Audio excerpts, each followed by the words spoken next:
Warning, this podcast...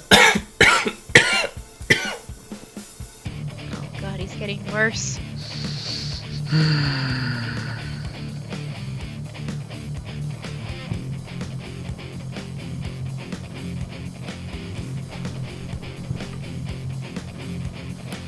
What's up, everyone, and welcome to the As Seen on TV podcast for the Containment, Season 1, Episode 2, I to Die, You to Live. I'm your host, Dom. With me, my co-hosts, Mike and Nikki. Hi. How's it going? So, what'd you guys think of this episode? Things are escalating very quickly. Mm-hmm. Yeah, we go from, we're just going to cordon off 1 square mile of the city for 48 hours. Now it's down to, we're going to cordon off 1 square mile of the city. Are you Permanently. trying to be Sabine right now? Because you're doing a horrible job. You need to stop.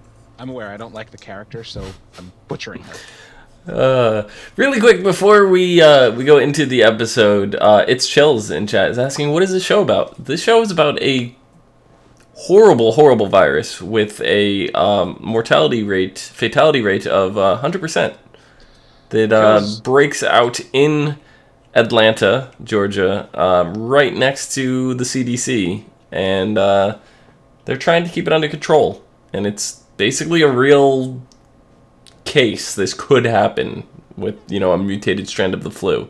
It just takes one crazy person to genetically alter some virus, and this is real. So it's kind of scary to see how things can go. So for this episode, we get to see more inside, and we're like really starting to narrow it down. Like the 48 hours is just about over, and people are worried about their food rations already. We're getting all sorts of kinds of crazy media coverage. We had the reporter Leo with his internet blog. What was it called, on the line or something? Whatever it was. Yeah, I don't remember now. But it was basically, it's around the border or something like that. It's focusing on the what's going on with the police themselves at the quarantine line, and Leo kind of ends up making Lex a hero, And then bringing him down a few pegs in an actual blog later. right? By What a saying, jerk. he's a puppet of the government instead of the face of the people. Yeah, I mean, it's because he had that one-on-one conversation with him, and it didn't go the way he wanted it. Oh. So Leo's a dick. Mm-hmm. Yep. I have nothing more to say to that. I agree wholeheartedly. He is a total twat. Whoa! I said Those dick, are not two twat. totally different things, and They you are said you different. agreed with it. Fine, he's a dick. Is that better? It's Chills and Chaz asking, so it's kind of like The Walking Dead. Yes, except for there's no zombies. No, there's no zombies. And the I mean, virus if in The it- Walking Dead is not fatal. Yes, it is. Yeah, it is. Okay, now I'm not up to my, Walking Dead standard here. That's regardless. It's a different show. It is. So, Okay. what'd you guys think about the food rations this episode? Though? Like, you see, what's her name? Kana? Is it Kara? Kana? Indecisive lady from first episode. Jaina. Jaina, yes. Jana. Jana. Yes. Jana. Yes. I knew it was an Anna name. They had absolutely no chicken cordon bleu. No, they didn't. But you know what? I don't know. I mean, they're bringing in all these, extra barricades and things to keep the contagion in the quarantine. They have access to helicopters, which we've heard and seen in the show already. They could just drop some food off. Yeah. And have them ration it out. How many thousand people are in the cordon? 4,000. 4,000? Give or take. That's a lot of supplies. Now, that's doable with only a few helicopters making a couple trips, actually. But, making sure it's all fairly distributed to 4,000 people, not going to work very well. Especially when they're all supposed to stay 46 feet apart. Yeah, and then Yeah, you see Teresa's mother already jacked the prices up in the store. now there's a twat. I agree, but to defend her in a slight bit, that's called capitalism, ladies and gentlemen. It's called capitalism, but there's no economy inside there because there's no jobs. There's no goods coming in anyways. I mean, once she's out, she's out. There's no more making money for her. That's it. I mean, I get what she's doing. She's under the impression that this is going to last 48 hours, and we're definitely not under that impression after seeing, it went to 13 days. Last episode, we saw the preview into the future, kind of thing. But A flash forward, yeah. You still got to be thinking like, okay, if this is the case, yeah, you'll get away with making a little extra money right off the bat. But people aren't going to pay it. They're not going to pay it. They'll be like, okay, it's 48 hours, whatever. I could wait a day for milk. There's that, or they don't have access to the things that they had. Maybe they just don't have the money. That too. Maybe all their extra cash is at home outside of the quarantine. Yeah, there's a lot of people in there. Like, what was it? Jenna's friend. Her coworkers. Yeah, yes. her coworker. One of them was at the bar. He doesn't even live there. Right? No, they're at least 10 miles out, both of them. Yeah, they were in happy hour. Like there's nowhere for them to go. They don't have a house. Nope. They have whatever was in their wallet at the time, and that's the end of it. Yep. So. Yeah. I don't know. I don't know. I mean, Teresa's mom, yeah, okay, I understand she wants to make some money and stuff. She doesn't think it's going to get worse, but I'm a what if person, and I would be, what if it does get worse? What if we're here longer? I want to help people. I don't want to bring people down and make this even worse Mm-hmm. than it already is. Hmm? So, I don't know.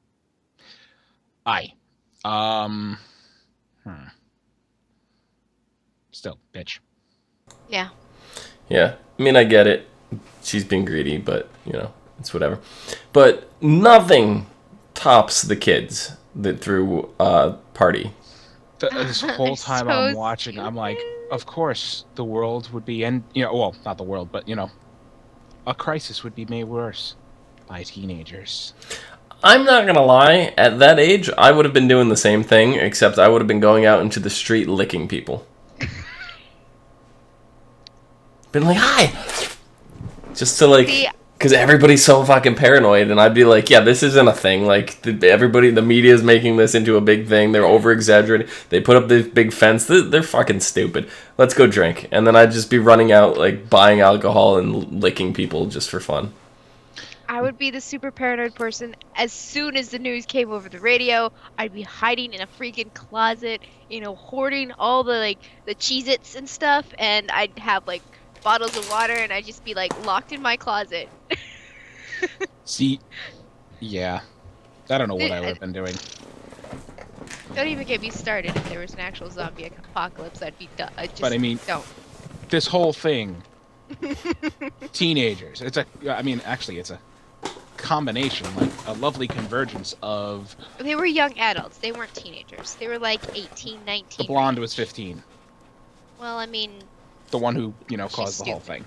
Anyway, this was a combination. Jesus Christ, Dom. You have a problem. I'd love me This some is Cheez-Its. Combination of traditionalism and an unflexible, unaccepting family combined with the stupidity of teenagers. Because the family would have known about the girlfriend if, as the one woman says, he never told us about her. We wouldn't have accepted her. Or we wouldn't have, accepted it. No, would have had none of that. So, of course, he has to hide the girlfriend from the family. Then she gets sick and goes off and parties with a bunch of teenagers and... Yeah, well. Yeah? yeah. I'm raging because I knew a girl in high school who looked almost exactly like her, and she was a fucking moron. So the whole time I'm like picturing this in my head, like she would totally spell the end of the human race in Manhattan. Looked like who? Teresa's friend or the girl in white? The blonde. The blonde girlfriend of the young Syrian The kid who was the girl wearing white. Yeah. Yeah. Or with the blonde hair. Yeah. White hair. She had like a pink flower dress in the picture or whatever, but I think she was wearing white at one point during the episode. Yeah. No, it's kind of crazy because it was like we as the viewers knew she was in, well, for the very, very beginning we didn't, but then we knew she was in the quarantine, after the fact. Mm-hmm. They had no idea, and they're like tracking her down and like trying to figure all this stuff out, and it's really scary. Like if she wasn't in the quarantine, like in the Cordon, then this could get really, really bad. Yeah. As far as we know, right now, the virus is 100% contained to the Cordon. Even in the flash forward of 13 days, it still seems to be contained in there. Yeah. We don't know if the Cordon was expanded at any point. There's still, that possibility. They were talking about it, weren't they? Before they put up the extra just in caseies on the outside. Mm. I hate to be the draconian one here, but incredibly deadly 100% kill rate virus that kills all victims within 36 to 48 hours of infection. Contained to 4,000 people, compared to we've passed 7 billion. Yeah. Let the 4,000 die. Mm-hmm. I'm sorry. Oh, yeah. And that is a very difficult and heartless thing to say, but...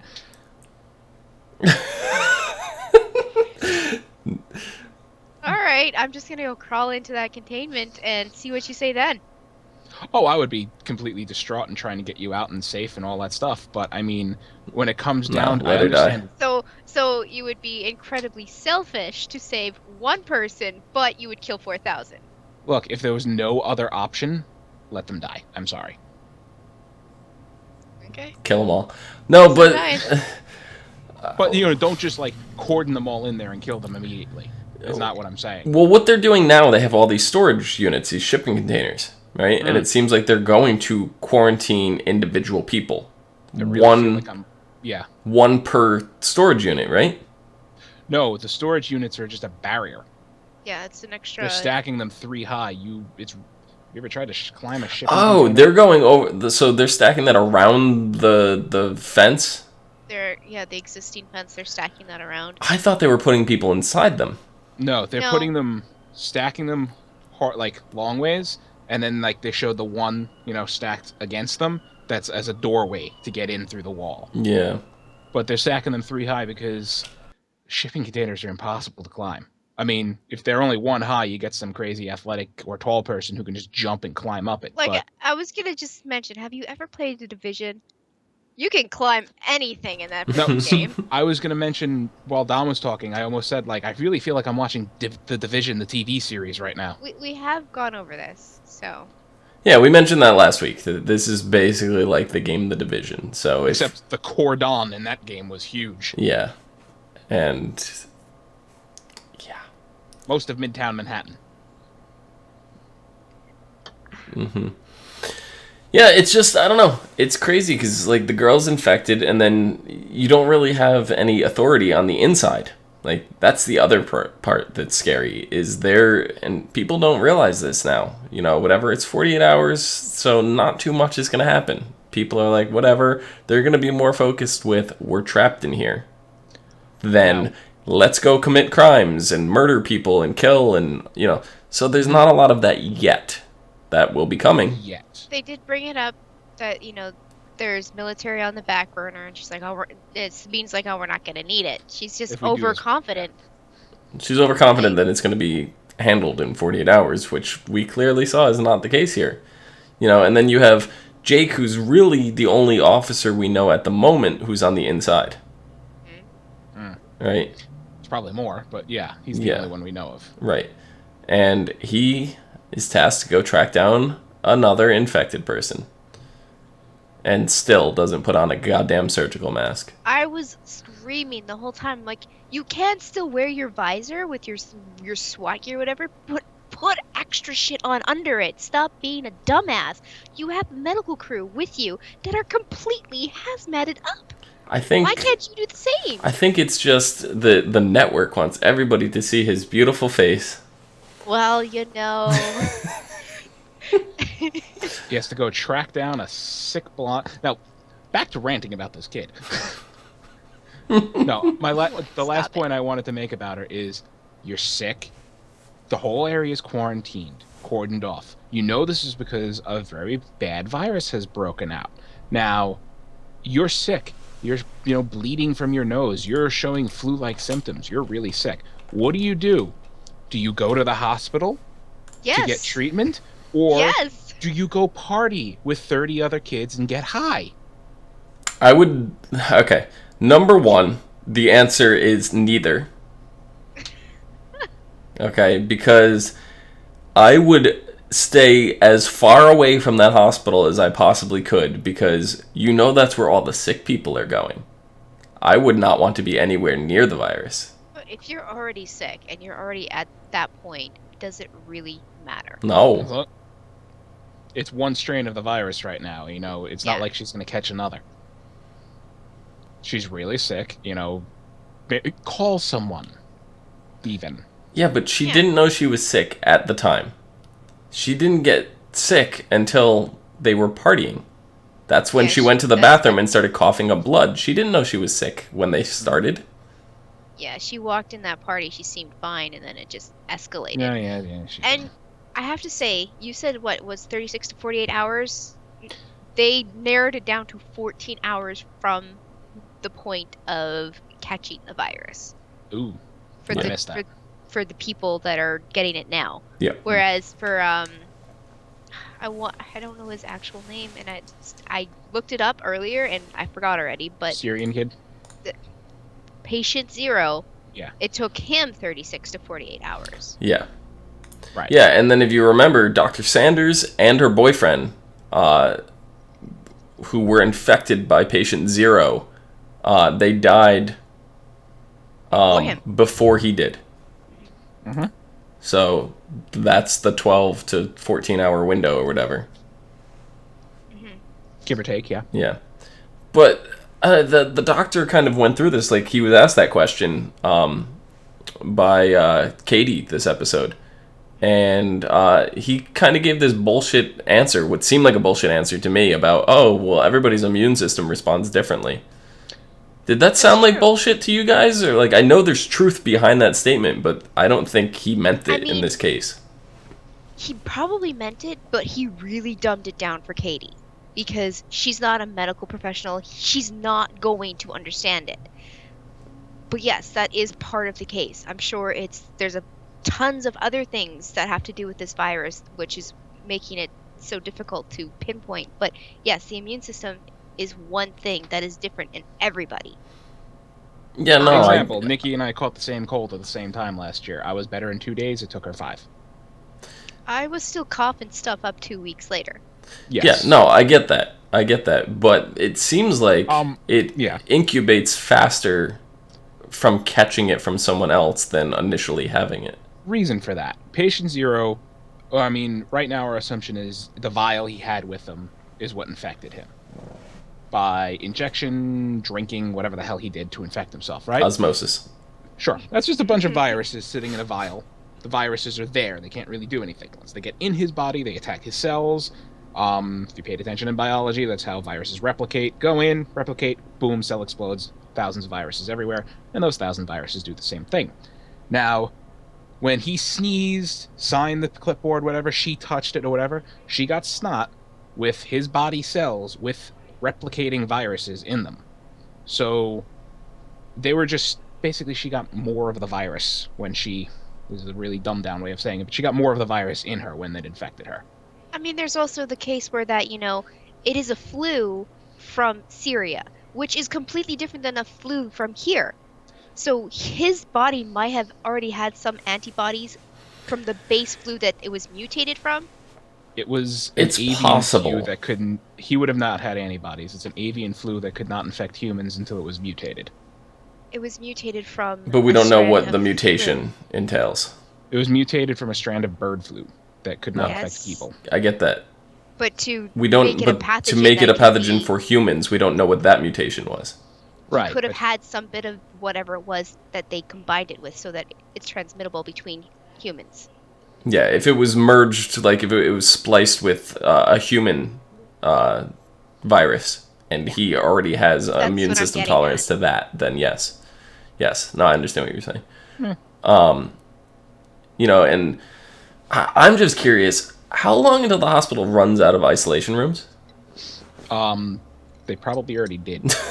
I have a feeling they already did, but I mean, it's a hospital. There's not many people in the hospital at this moment. I mean, there's the base, there's the medical team, and there's like the kids, and there's some patients, but they can take a bit of like another wing and start closing that off. See, this hospital's going to have more, like isolation-y kind of rooms than your average hospital would have because it's an infectious disease research unit. So they're equipped for all that kind of shit. Now, I still say they ran out, but They ran as out you on saw- that floor, I'd say. I think it was the end of last episode or the beginning of this one, as we saw a guy in one of the rooms cleaning it out. So Yeah. Yeah, no, as soon as they die, the room's they haven't available. run out yet. Right, but what about the girl when she comes down the hallway and she's just like window?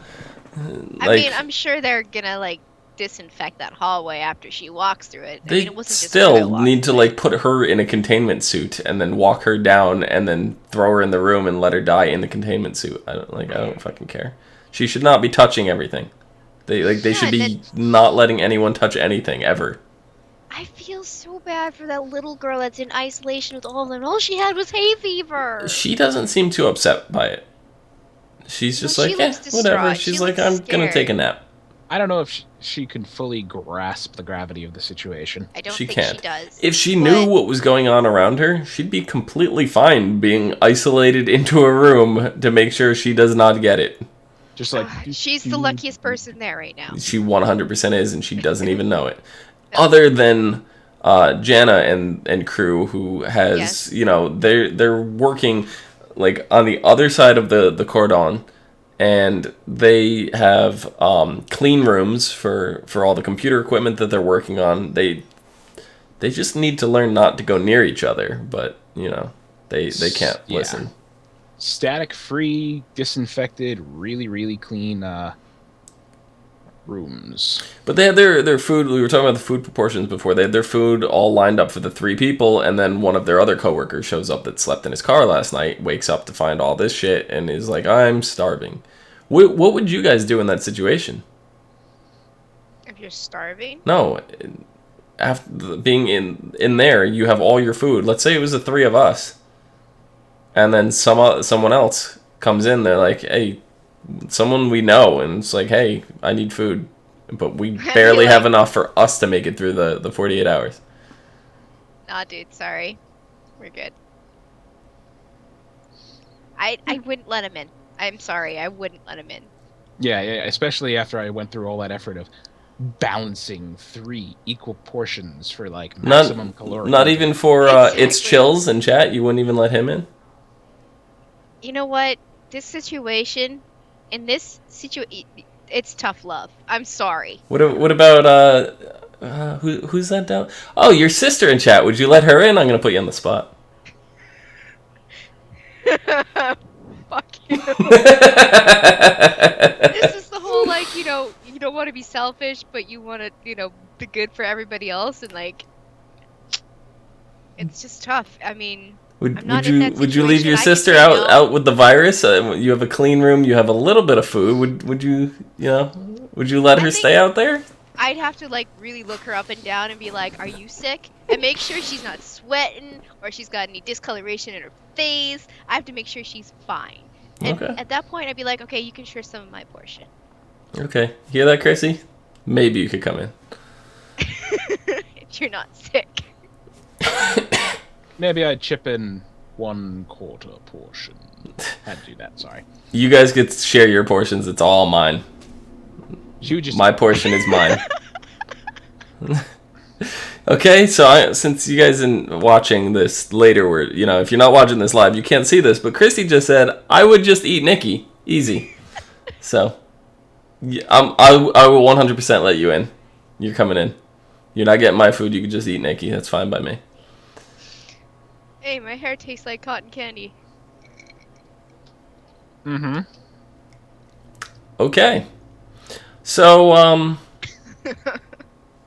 Chris Wood, aka Jake. Jake's really angry this episode. Why is Jake so angry? Because he was forced into the situation, and he knows it's not going to get better. You could just tell he knows it's going to get worse, and they just keep asking him to do this shitty thing. Do the shitty thing. Now, reduce your anger. Wear a surgical mask. Wear a hazmat suit. They have spares. I mean, No, they're all out. That's why he's not using them. When you're walking around that damn hospital, you don't have to be in your SWAT gear. Obviously, he's sitting in there in one of the rooms. He's just in a t-shirt and his pants. It's like, if you want to be super safe, go get a suit. Go get a suit. Go get a mask. Go get a freaking suit. Go get a mask. They're clearly all out. They weren't prepared for a virus like this. They have no more. Go find 2 rolls of duct tape, and you're in a hospital. Clear out all of their rubber gloves and just tape a rubber glove suit around you. Be like Lady Gaga and just have them hang. Be Rubber Glove Man. I'm telling you right now, if you do not dress up like that for Halloween, then there's gonna be a problem. We're gonna get a bunch of different rubber gloves. We get the blue ones, the big yellow ones, and the little tape latex them ones all around my body.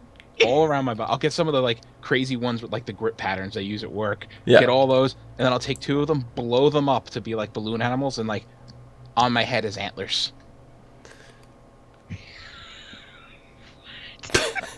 Just get one red one and just put it dead center on your hat like a rooster. Yeah. Yeah. Don't let me forget that, because I am totally doing that this Halloween. Okay.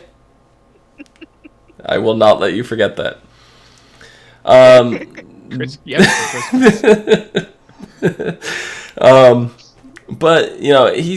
I think he's more mad that the quarantine basically restarted. We're back at square one, and it might be longer this time. We're back at square one? He was angry from the very get-go. As soon as he found out that he was stuck in the quarantine, he was already losing his shit. He was done. He just wanted to hate everyone at that point. He wanted to hate those kids in the hospital. He wanted to hate Katie. He wanted to hate the doctors. He wanted to hate everyone. He hated his helmet. He threw it. He smashed that freaking glove container off the wall when he should have been taking the gloves out of it, but he smushed it off the wall. He was just like, I'm mad. I'm kicking this chair. Yeah. Jake smash. But he ended up doing the right thing, and he stayed back with Katie and helped the kids out, instead of going off wherever the hell he was going. She kind of gave him a little boost. It wasn't even a boost. It was like a mini speech where he's like, oh, I just let the anger take over. And she's like, yeah, I had a kid with one of those. And he was just like, yeah, okay.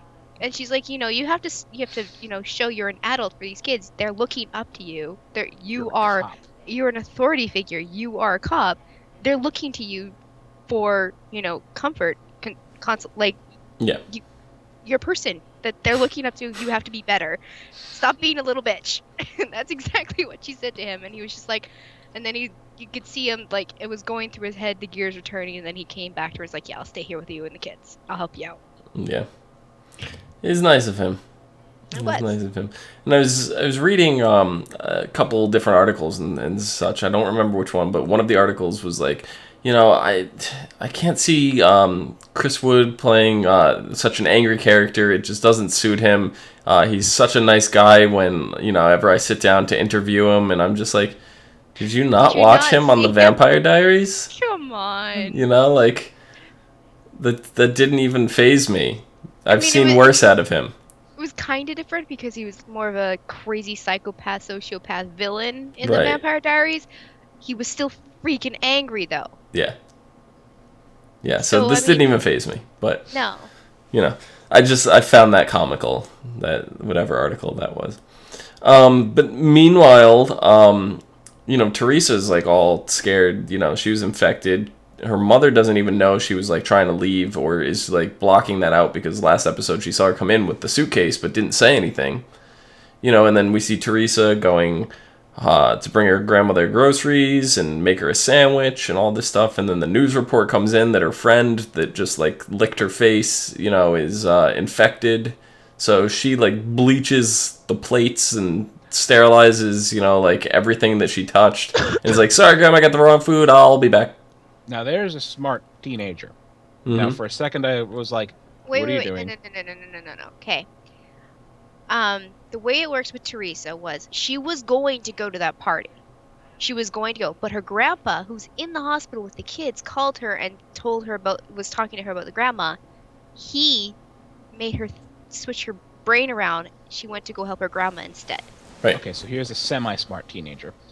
But as soon as like she pulled the bleach out, I'm watching her like, okay, so your friend licked your face. What are you gonna do? Bleach your face? That's what I What's thought. going on here?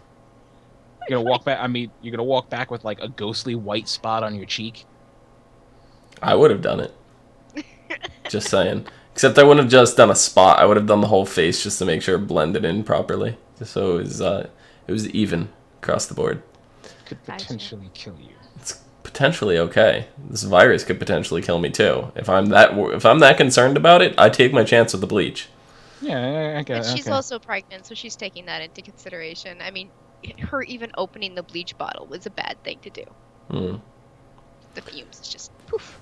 Yeah, but she scrubbed down the plate, she scrubbed down the table, she did not scrub down the door that she touched, but that's besides the point.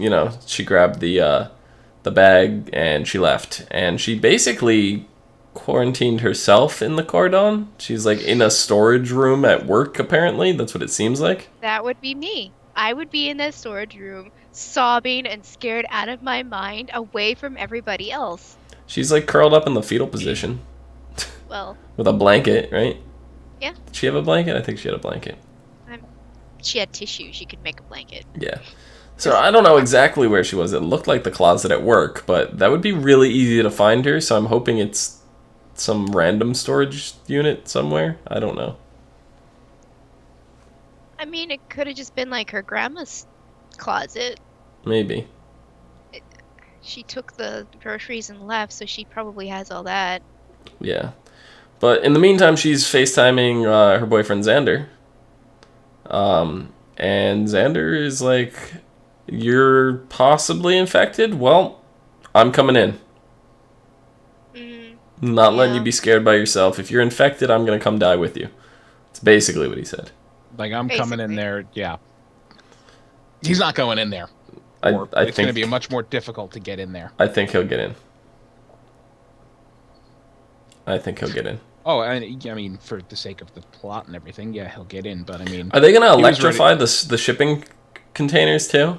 Like they electrified the fence, and I'm like, well, all you need is a rubber mat, and you throw it over the top, and you bypass the electricity and the barbed wire.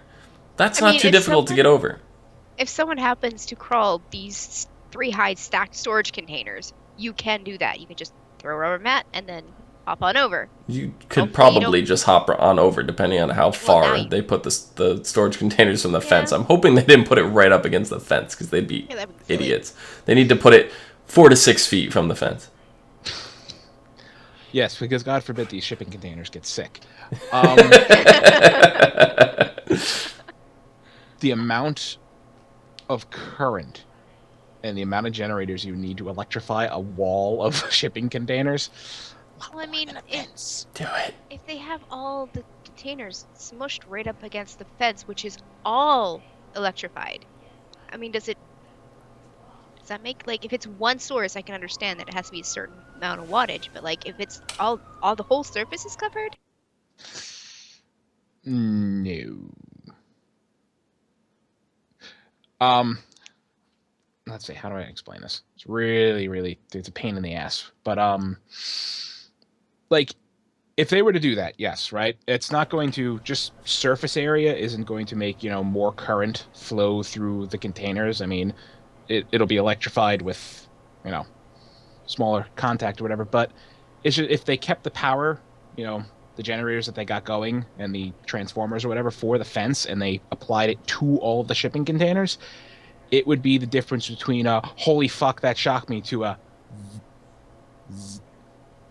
like you touch it and you feel your finger. Oh, I know it'll dilute it down, but you can crank that power up. Yeah, they'd need some bigger generators. I mean, it's possible, but it's really impractical. I just want to... That's what I would do if I was in charge of this whole thing, just to make sure nobody went anywhere near this place. I mean, at this point, like, it would be cheaper to, plant snipers on the roofs nearby, and if anybody tries to climb over, shoot them. Yeah. It might come to that. Oh, it's gonna definitely come to that. I don't know, because I think by the end of the season we might have a big hole in Atlanta. what A big hole. See, I think my prediction for the end of the season is just about everybody in the Cordon with, whatever. They get it under control. It's contained. There's no more outbreaks, whatever. They have people separated that are going to live. They think it's over, and then another strand breaks out outside of the Cordon. I think that's how the season will end. Yeah, probably. Something like that. Well, it really is bioterrorism, and it's not what they think. It's not who they think it is. It's some, inside job.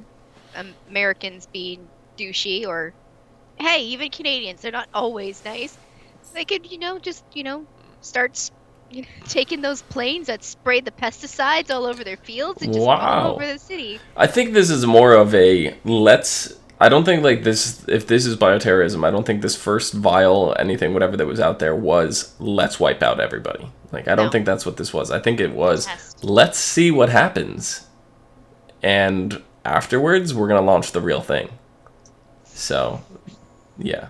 Launching it with one patient zero in a crowded city center, especially with without it being airborne, is, that's definitely a let's see what'll happen thing. I mean, yeah, they picked the perfect spot for it, but we keep referencing The Division. He laced it on dollar bills, Black Friday, so hundreds of thousands of people touched them. And here's a fun fact about smallpox, if I remember correctly. It's airborne. Mm-hmm. So, I mean, that obviously got out of control quickly. So I'm I really don't know, how crazy this would be. Like, if it was bioterrorism, it does seem like a test run, unless they're really overconfident in their virus. What they're banking on are people like those teenagers. Yeah, they're true. banking on people who aren't careful, who don't wash their hands. That's what they're banking on, because there are so many people out there like that. I think they're also banking on the fact that by the time you show symptoms, it's too late. And by the time you show symptoms, you've already probably infected, a few people. Which is exactly what happened in that party house. Everybody that was in there pretty much is in the hospital now. And I mean, we don't know they're all infected, but... No, but they're going to be there for quarantine to be watched. We know for sure that two of them were, which was Teresa's friend Amy and the guy she was making out with. And as far as, what she said. Mm-hmm. So, next week, the episode is called Be Angry at the Sun. Following the release of several controversial videos depicting the chaos going on inside of the Cordon, Lex pleads with Dr. Lammers for additional reinforcements to be sent in.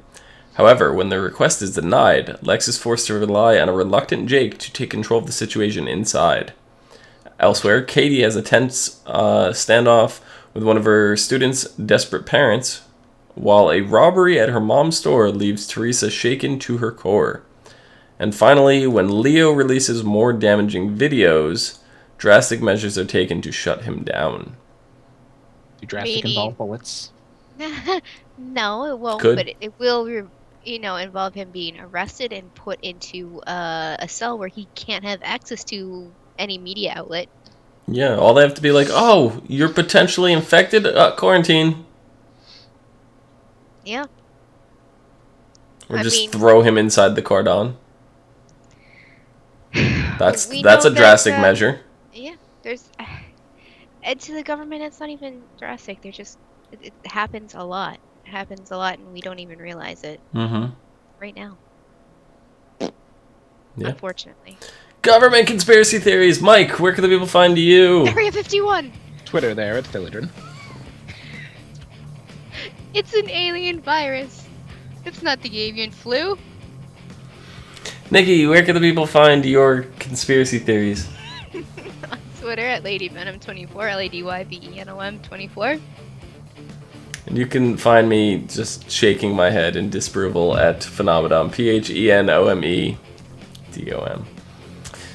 Oh, hey, before we leave off, they actually made the symbol for, do not go in this building because it's bad for you. I'm gonna come in and Party house. cough on all of your blankets. So I can go and fart on your pillows, right? I don't use them anyway. You can find us all on Facebook, Gmail, G+, Twitter, MySpace.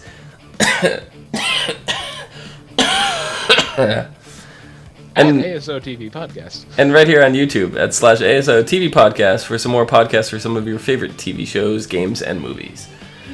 Until next week. Coughing so bad I thought I would have to close that out for you.